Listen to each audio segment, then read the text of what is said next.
Mercoledì 5 febbraio l'ufficio di presidenza di Palazzo Madama deve prendere una decisione. Quale? L'ufficio di presidenza di Palazzo Madama, sin da maggio dell'anno scorso, doveva prendere una decisione, quello di costituirsi parte civile o non costituirsi parte civile nel processo che è a carico di Silvio Berlusconi per corruzione parlamentare del coimputato senatore Sergio Di Gregorio. Dico da maggio perché la richiesta di rinvio a giudizio nei confronti di Berlusconi, la Vitto e De Gregorio è di maggio 2013, il decreto di rinvio a giudizio è del 23 ottobre 2013 e come potete vedere qua, quel giorno Italia dei Valori era presente e si è costituita parte civile, ma la parte offesa, che non lo dico io, lo dice lo stesso giudice per le indagini preliminari, laddove identifica la parte offesa, oltre che nell'Italia dei Valori, soprattutto, ripeto, nel Senato della Repubblica, il giudice dà atto che il Senato è assente, avvisato, vedete, avvisato assente. Ora, signor Presidente del Senato Grasso, ex magistrato Grasso, ex collega, ma ti pare possibile che il Senato della Repubblica, così svergognato dal comportamento di Berlusconi, non si costituisca parte civile? C'è pure da discuterne.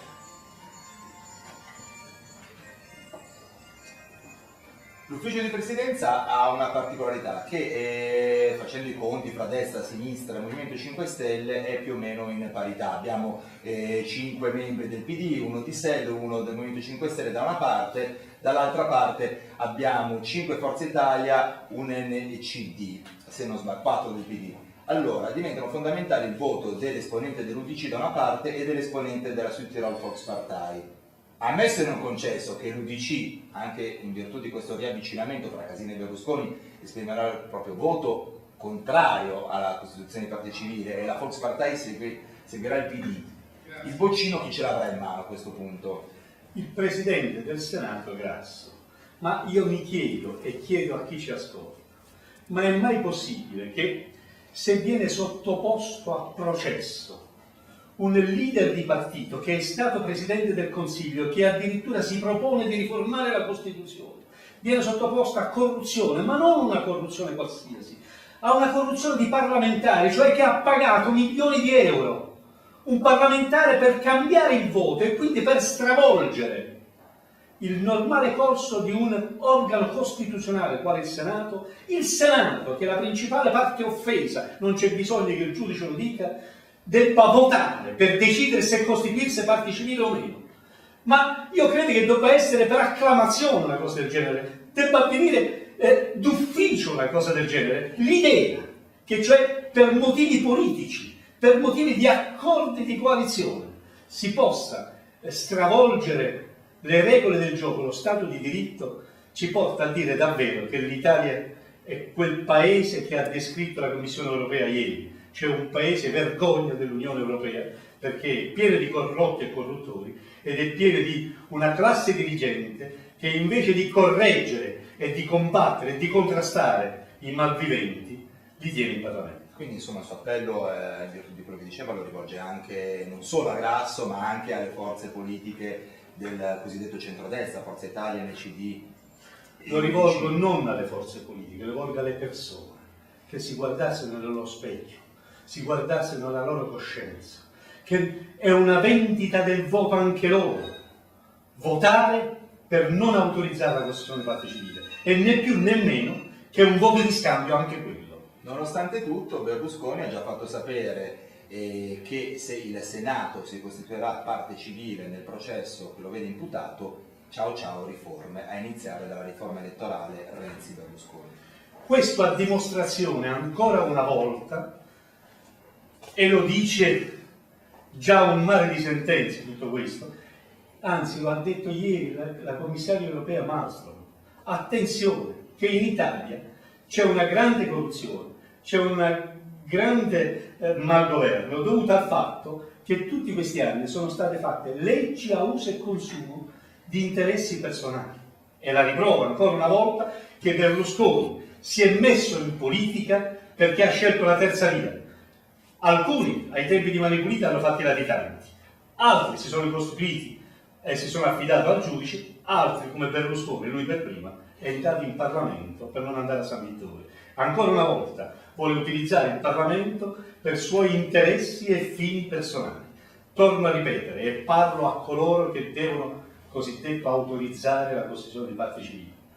Per un fatto così grave, un processo a seguito di un decreto di rinvio a giudizio per corruzione parlamentare, dove il coimputato che ha preso i soldi, De Gregorio, è già stato condannato perché ha patteggiato la pena a 1 anno e 8 mesi, ha già confessato, dove allo Stato è solo l'Italia dei Valori, ed io che ci siamo costituiti parte civile, perché anche noi siamo parte offesi, e il Codacons, come rappresentante degli interessi diffusi, non si debba costituire la parte offesa per eccellenza, l'organo costituzionale che ha visto leso le sue prerogative, ha visto lesa la sua attività istituzionale, perché c'è stato qualcuno che si è venduto per 30 denari, ma c'è stato anche il diavolo che l'ha istigato e l'ha comprato per 30 denari. Dobbiamo allora processare il diavolo e, se permettete, qui non si tratta di una lotta politica, si tratta di uno Stato di diritto che deve essere ripristinato. Senta, l'ultima, l'11 parte il processo di Napoli, l'11 entra nel vivo anche la discussione sulla riforma elettorale, come abbiamo detto, frutto dell'accordo tra Forza Italia e Partito Democratico. Questo intreccio sempre fra la politica, quindi il bene comune almeno, e le vicende personali, giudiziarie di un singolo uomo, cosa le porta a pensare? Mi porta a pensare quel che dico dal primo giorno. Chi è in conflitto di interessi deve risolvere prima il suo conflitto di interessi, non può stare con il piede in 2 pozze. Non può, cioè, e lo dico al buon Renzi, capisco che le regole del gioco bisogna scriverle tutti insieme, però non è possibile poi fare comunella con queste persone. Faccia addirittura le riforme costituzionali. Lo vuoi capire o non lo vuoi capire? Che queste, le riforme che vuol fare, sono quelle che interessano a lui.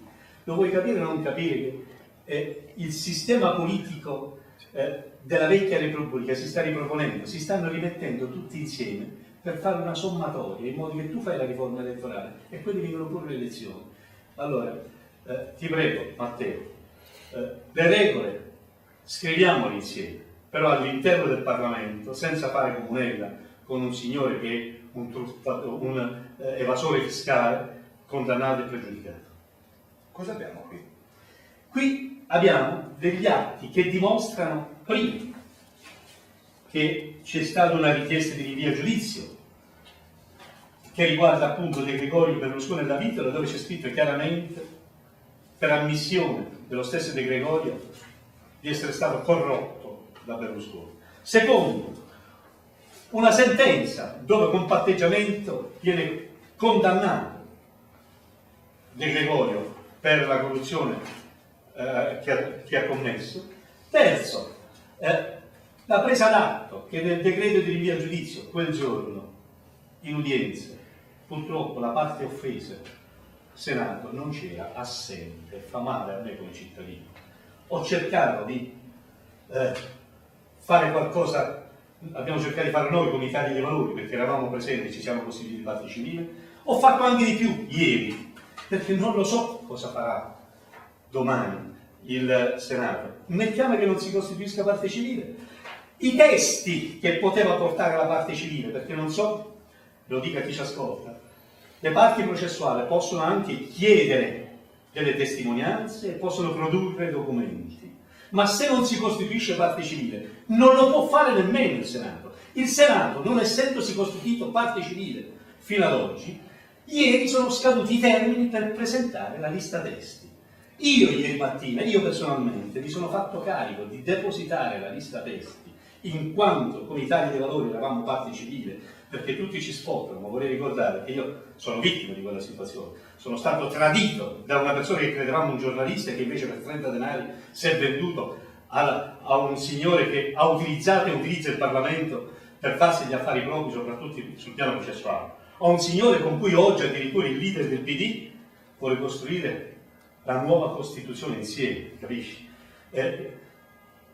Ebbene, ieri mi sono fatto carico io di depositare la lista testi, anche pensando agli interessi, soprattutto pensando agli interessi della parte civile, parte Senato. Nel caso non si costituisce parte civile, 33 testi l'ho chiesti io, proprio per difendere le ragioni del Senato e quindi del popolo italiano che il Senato dovrebbe rappresentare. E ho chiamato come testi, ovviamente, io stesso voglio testimoniare per spiegare cosa è successo e come sono stato tradito, ma ho chiesto anche la testimonianza di Nicolò Ghidini, che ho letto dalle carte processuali, che fa l'avvocato di Berlusconi, che crede che mai come in questo caso l'avvocato Ghidini dovrebbe venire a riferire ciò che sa e a che cosa ha partecipato. Avvocato e tester. Non può fare avvocato e tester.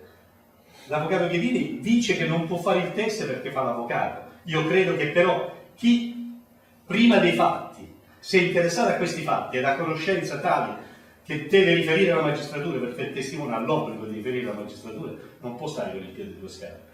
E quindi mi auguro che possa venire a riferire quando a sua conoscenza in ordine a fatti specifici che in nome e per conto, Presidente Grasso, suo, io ho fatto in quanto parte civile come Italia dei Valori al Tribunale. Ma non ho chiamato solo lui, ho chiamato anche, oltre che De Gregorio come coimputato, in quanto era colui che poi ha preso i soldi, ho chiamato anche altre persone molto interessate, sia perché hanno subito delle pressioni, ma al posto di De Gregorio hanno resistito, perché ci sono altre persone in quei giorni che hanno subito tentativi di poter essere comprati. Ma per esempio sul punto potrà riferire qualcosa Nino Randazzo, senatore della Repubblica, perché anche lì Silvio Berlusconi, secondo quanto lui stesso ha riferito, avrebbe offerto il cambio di passaggio da centro-sinistra a centro-destra per far cadere il governo Prodi. Ho chiesto al Tribunale di sentire il senatore Paolo Rossi, pure esso, che è stato avvicinato per conto di Silvio Berlusconi per fare il tradimento e scandalizzato ha denunciato i fatti. Dei fatti a conoscenza la stessa senatrice Anna Finocchiaro, che l'ha già denunciato pubblicamente in aula e addirittura potrà riferire come stanno le cose. Ho chiamato il senatore Gino Bucchino, a cui addirittura gli è stato offerto per cambiare casacca per 150.000 euro. Ho chiamato lo stesso Denis Verdini, perché bisogna capire qual è stato il suo ruolo in tutte queste attenzioni. E poi ho chiamato tante altre persone, tra cui sicuramente alcune persone che si sono occupate per conto di Berlusconi di tacitare la vittola, perché il coimputato di Berlusconi è Walter La Vittola in questo processo. In questo processo, ribadisco, il rinvio a giudizio è non solo nei confronti di Berlusconi e di De Gregorio, ma anche di Sergio La Vittola, un personaggio ben conosciuto, al quale è stata sequestrata una lettera destinata a Berlusconi in cui gli chiedeva denaro e per giustificarlo gli ha fatto un elenco di favori illeciti che avrebbe fatto, tra cui tecnicamente la parola ho comprato De Gregorio. Allora, ci sono tutta una serie di persone che hanno fatto da tramite nel passaggio di denaro da Berlusconi alla Vittola, evidentemente per tacitarlo. E allora credo che sia importante sapere come si comporta questo che vuole riformare la Costituzione, questo che vuole fare il leader del centrodestra, questi che tutti dicono che io ho combattuto. Sì, ho combattuto e combatto, ma a ragion veduta. Perché non si può fare politica quando c'è una persona che addirittura compra il voto, quando c'è una persona che approfitta delle debolezze umane delle persone, quando ci sono delle persone che poi si vendono. Ecco, io avrò sbagliato a scegliere Sergio De Gregorio, almeno però Sergio De Gregorio va riconosciuto che, messo di fronte alle proprie responsabilità, ha ammesso le proprie responsabilità e ha accettato anche di patteggiare la pena. Questi invece vogliono addirittura pretendere che fanno saltare il governo e il Parlamento, le riforme in corso, se il Senato si costituisce parte civile. Noi vogliamo un paese dove non si commettono i reati, non dove non si possono giudicare. Combatterò quindi questa battaglia, anche se fosse l'ultima delle mie 1000 battaglie nei confronti di questo stato di cose.